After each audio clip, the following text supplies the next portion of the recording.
ZENinthecar.com. What a stupid name for a website. I mean, what does it even mean? More likely than not, people will probably mispronounce it anyway.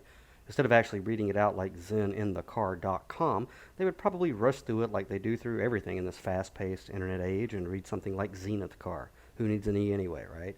Even if they pronounce it right, still doesn't make much sense though. I mean, Zen in the car? Had the people behind this ever been through Atlanta traffic in the spaghetti or sliding around corners in Birmingham, regardless of how good the tread on their tires are?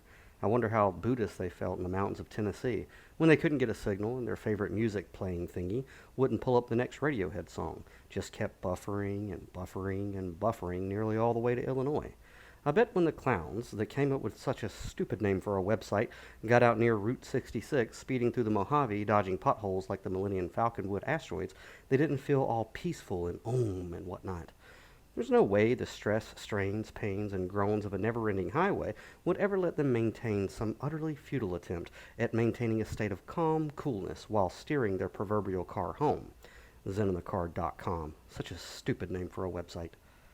Then again, could it be that the state of Zen isn't something understood, attained, and maintained on a straight and uneventful road, free from hazards, detours, and creepy signs with Cthulhu on them out in the middle of New Mexico? Could it be that Zen is best harnessed after being forced to go down some perilous paths and face the fears of what could be behind every mountain pass, or strange creature could dart out in front of dim headlights on a dark night? Maybe Zen isn't some pie-in-the-sky notion that one stays in a perpetually peaceful place at all times without flinching at pain or wincing at despair. Could it be that Zen is something more akin to, despite the odds and despite the terror of the unknown, venturing out anyway from comfort zones and suburb homes to see what's out there at the risk of personal peace?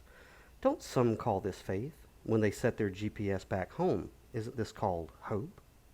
If one takes up the hero's call to adventure on the open road in our modern times, they are bound to get some dents, some dings, some cracks to the windshield, and maybe the occasional blowout.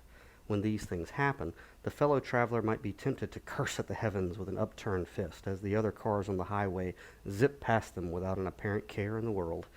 It's not uncommon for hiccups along the way to cast a long shadow on the road, but one thing is for sure, the journey does indeed go on, somehow or another, regardless of the condition of the driver or the ditch they may hit.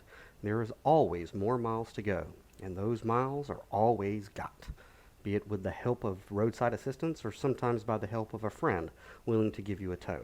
Either way, there should be an indicator on the dashboard that reads in bright neon green, "Don't panic, don't freak out, don't lose your cool, you are on your way home." Sure, it may take a little longer than you planned. It may cost you more than you bargained for. It may require some repairs or in some cases a brand new ride. But like it or not, we always get where we are heading. ZenInTheCar.com. What a clever name for a website. After all, a vehicle of some sort is where we find ourselves most of the time in a state of Zen in our modern times. It's our own little cave of enlightenment where we can fiddle the dials, mess with the temperature, sing as loud as we want to all the guilty pleasures we please, and for better or worse, it is the one place where we can take a firm grip on the wheel.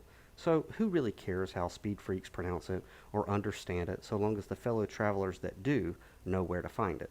After all, in this internet-saturated society, does anyone's website name match the content they're on anymore anyway? Of course not. And why should ZenInTheCar.com be any different? Perhaps sometimes it is okay to be on a path with a certain playlist intended, only to get a few miles down the road and freak out when you accidentally hit shuffle and the entire ride changes. Zen is indeed not always being in a state of peace and om and whatnot. Rather, it is about starting there, losing it, then finding your way back. Now that it's thought about, ZenInTheCar.com. Such a clever name for a website.